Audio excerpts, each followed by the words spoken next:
to ask you a question, give you a few questions. So here's one of the questions right here. Okay.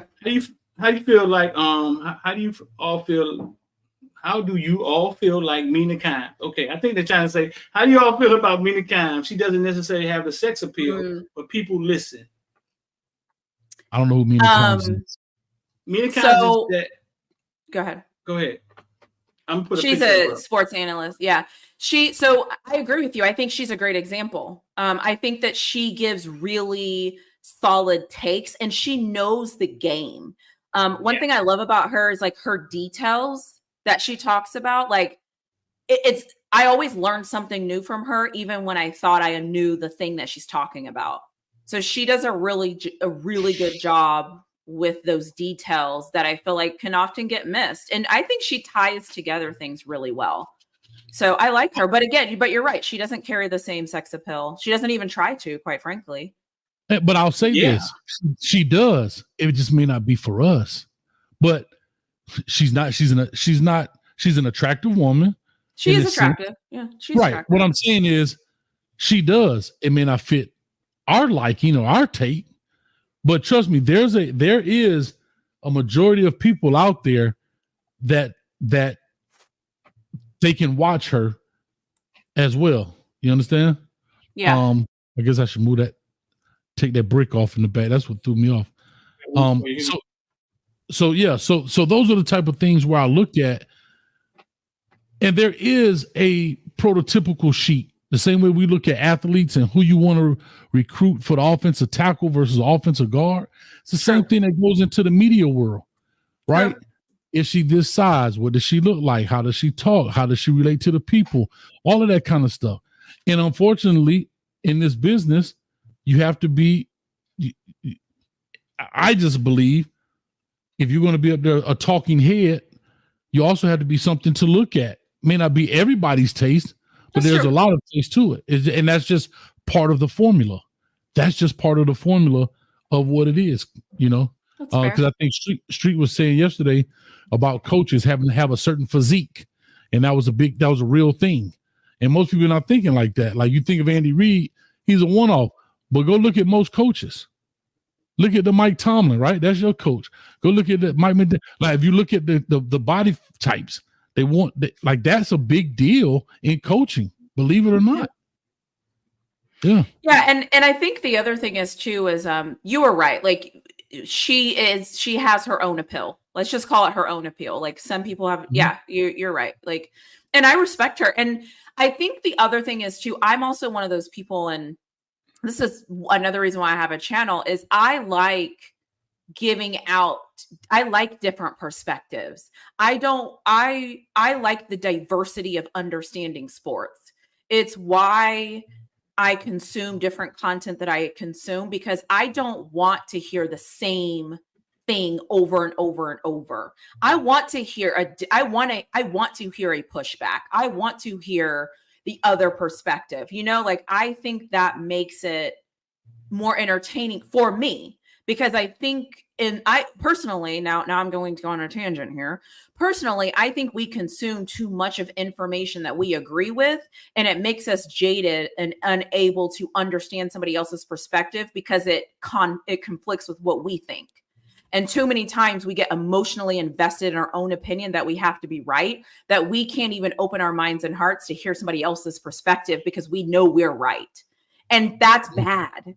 It's like we're living in our own echo chamber of information. And as long as you feed me the positive stuff I want to hear, I agree. But the second you go negative, it's not negative. It's just a different opinion, but we don't know how to take different opinions. Yeah. I mean, you learn that sitting here, but here she go, Hayes. Mm-hmm.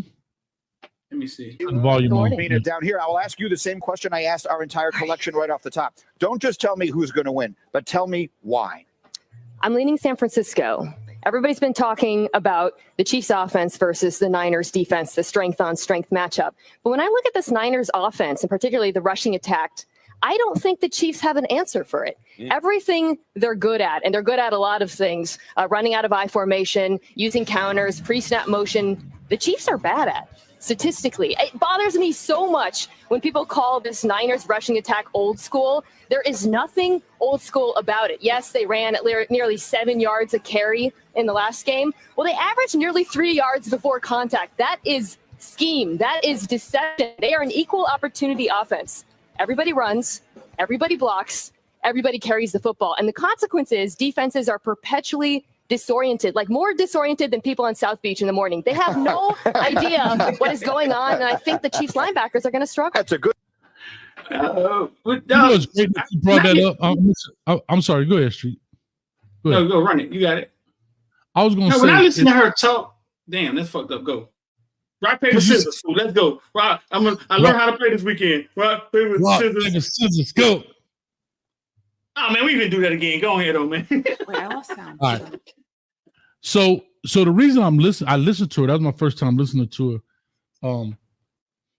Here's what I will say, and I think this is most people. But now here's the disadvantage I will say women have in this space is not speaking with confidence.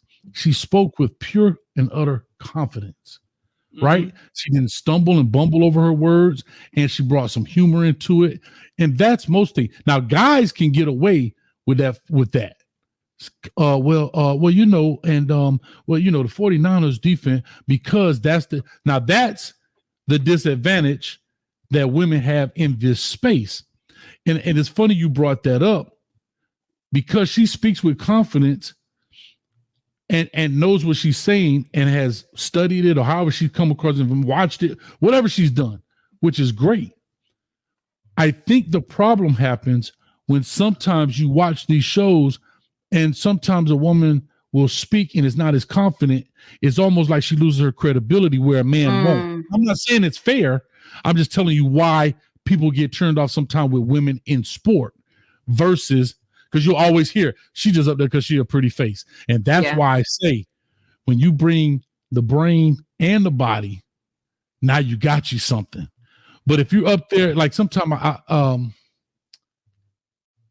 think it was Molly or somebody, they come in with this kind of half take and they didn't really like nail it with the confidence part. They get hammered by the men audience, and that's just it's just kind of what it is, in that sense.